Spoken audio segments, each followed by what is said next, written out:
Mike, you're on the Ken Coleman Show. Hi, Ken. Thank you so much for taking my call. I'm such a huge fan of you and the whole Rand Solutions team. So Well, I feel thank like you. I'm talking to an old friend here. Well, you know what? Hey, That's yes, good. What's going on? I am indeed calling from Manila, Philippines.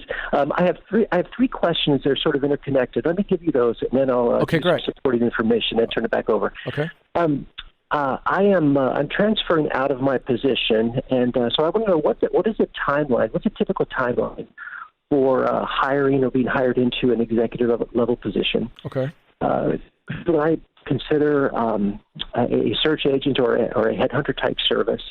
And how does one transfer or translate allowances into a salary when transferring from a heavily allowanced position? Okay. Tell me more about that last one. Tell me more about that allowance that you have.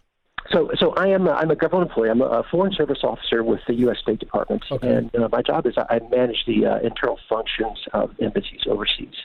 And so with my salary comes the allowances of cost of living allowance, and also my housing is paid for. Private tuition for my kids is covered when I'm overseas.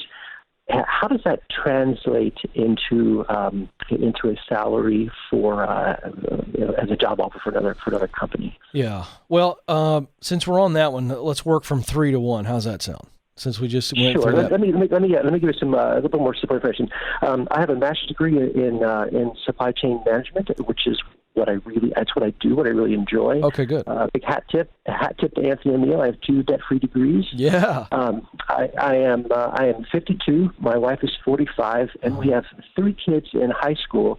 And the timing of this, the reason for my question, the timing of it is critical because my daughter graduates high school next summer, and I plan on transitioning out of my role then, and then ideally I'm in a new position before school starts the following school year. So that 3-month window, I hope to transition into a new position. Okay. That's driving my question, and that the gravity of those decisions are weighing heavily on me. Sure.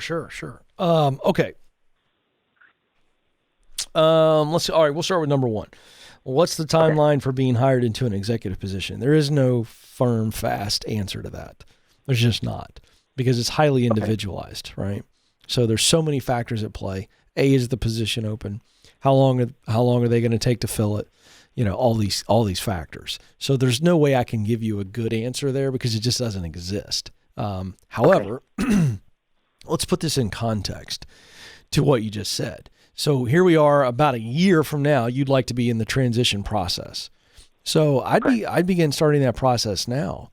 And because there's no way for you to time this out perfectly, because this is going to come down to you communicating clearly what you'd like to do. But I have a caveat question. Let's say that you start this process now, and 6 months from now, so let's put it at the end of this year, somebody wants you to start. Are you going to say, no, I have to wait until the summer, or are you going to go ahead and take the opportunity? I think I would take the opportunity. Depending on the job, if it was a sweet deal, I would take the opportunity. Okay, that's good. I'm glad you're not that rigid on that. The idea is ideally you want to make the transition before, but so we start now. So that keeps my answer the same. You start now because we don't know how long it's going to take for you to identify a good position and then start the process of connecting to be able to get the opportunity for that. So no real firm answer to 1. Number 2, should I use a recruiter? Absolutely. However, because we were in a meeting one time, and Joe and Madison brought this up. They're like, well, what's your position on recruiters? Because you teach the proximity principle and your web of connections. And my position on a recruiter is it's like another connection. Okay. So I think recruiting services are wonderful. If you get the right fit, you really interview them and you feel like they're working for you, then they're just another person out there as a part of your web of connections. Make sense? It does. It makes perfect sense. But listen, don't rely on them 100%. Like you do your own thing, and then let's see who gets there first, okay? And then the third thing is how to transfer allowances to a salary. Again, there's no hard and fast answer to this because this is going to be very individualized by company, okay? So you might say, listen, I work for the U.S. State Department, and they took care of my kids' tuition, and a lot of companies are going to go, yeah, ooh, ouch, I don't know. Some may go, well, that's interesting. I don't know. I just think that what you need to do is I would not assume, nor would I ask, about your kids' education or your housing for a private company. However, I think the heart of your question is, should I take those allowances and put them into my overall package, meaning your salary plus benefits? And I think you should, because you go, okay, well, I haven't been paying for my house. That's, and I'm making this up, that's $1,000 or $1,500 a month or whatever. And then my kid's schooling costs me this. And then put that in there if you have any kids left in high school. So I wouldn't ask for it. Wouldn't expect it.